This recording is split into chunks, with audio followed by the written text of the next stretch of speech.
We've seen some action in the markets, but odds for a 25 or a 50 are basically unchanged from before he spoke. Well, I think, he said, as he often has, that they're very data-driven, and so they're not going to be fazed by the bigger, the kind of static going on, the rhetoric coming out of the White House.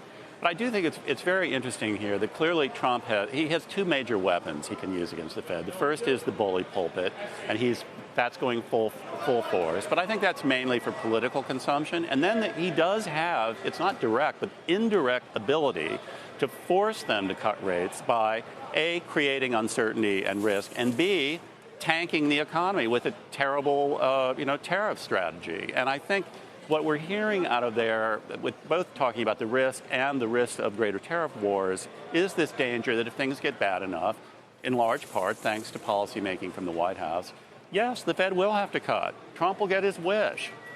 Well, is that the wish, or Jim, I mean, as you suggested initially, isn't this just a fine arrangement for both sides if Trump wants to say, if not for the Fed on the campaign trail, this economy would be much stronger? They serve a purpose to say, my policies would have had more of effect if the Fed didn't stand in our way. And the Fed says, fine, you can think that, but we're going to do what we think is necessary given the conditions. Right. Well, that's the political prong of this. Clearly, Trump is setting up the Fed as the scapegoat if things do not go well. At the same time, though, Trump must know that when the Fed cuts, that is a sign of economic weakness. It's like he must know that when you cut taxes, that is a sign of economic weakness. That is a stimulus. That suggests the economy needs something. And his flip-flopping this week seemed to be like, he was grappling with the notion, no, if you cut taxes, that's a sign of weakness. Well, the Fed cutting is also. I mean, look at the tax cuts. There's a sugar high argument, too, right? Did we desperately need tax cuts, in the end of the expansion? Maybe. I don't know. I mean, it got a brief blip, which now seems to have gone away. But, the question, I mean, it is a mystery to me.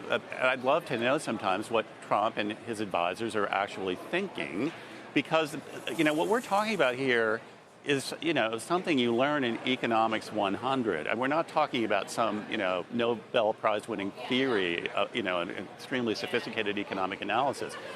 A stimulus takes the form, among other things, of tax cuts, and a stimulus is a sign of a weak economy. It needs stimulus by definition. And so this is very contradictory to be saying, the American economy is great, and it really does seem pretty good.